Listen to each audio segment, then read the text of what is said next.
देखिए आप लोगों के लिए क्लास 10th बिहार बोर्ड के स्टूडेंट के लिए फिर से मैं एक क्वेश्चन लाया हूं जो आपके बोर्ड में पूछने की पूर्णतः संभावना है कि इस टाइप का क्वेश्चन आता ही है और आएगा ही। इसलिए आप लोग ध्यान दीजिए और देखिए कि क्या है वो सवाल।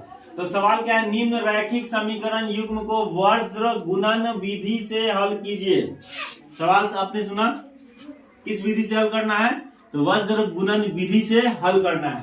ध्यान देंगे, सवाल आपको दिया रहेगा 2x - 3y बराबर 7 और 3x + 7y बराबर -1। सवाल से पहले आपको सवाल बनाना होगा। अगर इस टाइप से सवाल दिया है तो पहले आप सवाल बनाइए। क्या सवाल बनाइएगा?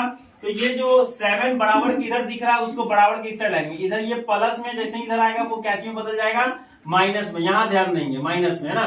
फिर उसी तरह देखिए बराबर की इधर ये -1 है, जैसे ही इधर लाएंगे तो +1 में कन्वर्ट हो जाएगा। ठीक है, यहाँ तक क्लियर। सवाल मेरा तैयार हो गया।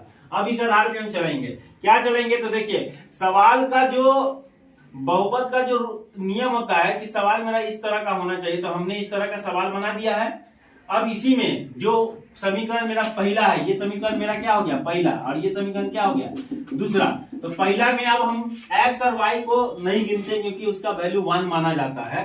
तो a1x लिखा हुआ है ना, फिर प्लस b1y लिखा हुआ है, फिर प्लस c1 बराबर 0 समीकरण पहला। फिर a2x + b2y + c2 बराबर 0।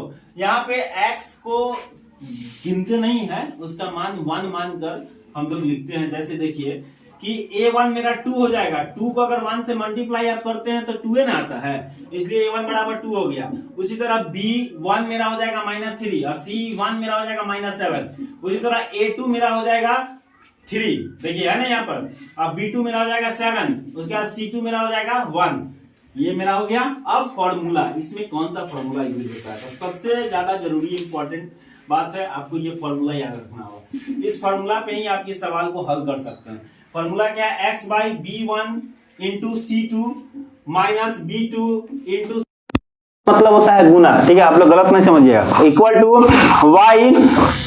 y/c1 a2 - c2 a1। ठीक है, फिर उसके तरफ 1/ बराबर का साइन देगा, फिर 1/a1 × b2 - a2 × b1।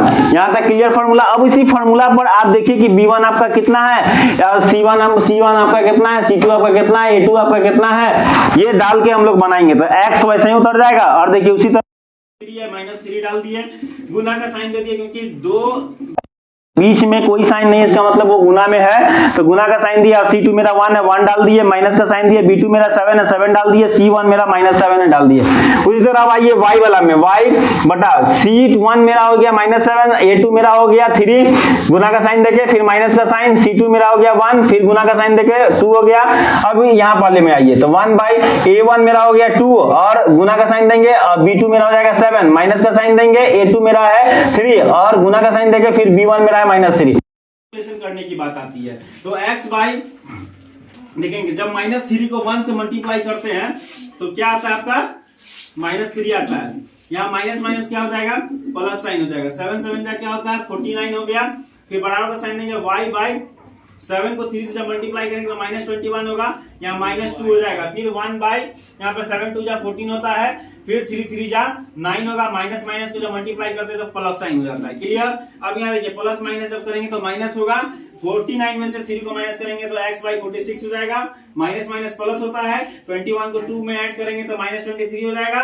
14 और 9 को जब ऐड करेंगे तो 23 हो जाएगा, तो 1/23। अब यहाँ देखिए x/46, y/23, y/-23 और 1/23 आ गया। यहाँ तक आ गया। अब आप देखिए क्या होता है, इस वाले को इसके साथ में कंपेयर करेंगे x/46 के साथ, और फिर y वाले को भी 1/23 के साथ कंपेयर करेंगे। कंपेयर करके यहाँ पे लिखे हैं तो तिरछा तिरछी गुना आप जानते हैं ना भाई, तो आप ध्यान दीजिए 46 को जब 1 के साथ मल्टीप्लाई करेंगे तो 46 ही होगा। तो x बराबर 46/23। 23 के टेबल में 46 कितना बार में आता है? तो 2 बार में, तो 2 बार में ये कट गया तो x बराबर 2 हो गया। उसी तरह आइए इधर y बाई 20 माइनस 23 बराबर 1 बाई 23 हो गया ना। ये माइनस 23 को 1 के साथ मल्टीप्लाई किया तो माइनस 23 हो गया। 23 से माइनस 23 माइनस 1 बार में कटेगा तो y बराबर माइनस 1 आ गया। देखिए इसका हमेशा आंसर 2 को आएगा, ठीक है। ये वज्र गुणन विधि हो गया। इस विधि से आप बनाएंगे तो बनेगा। ये आपको प्रश्न इस टाइप का आ ही रहा है क्योंकि हर बार पूछता है। मिस नहीं कीजिएगा, बनाने का प्रयास कीजिएगा, एग्जाम में नंबर आएगा।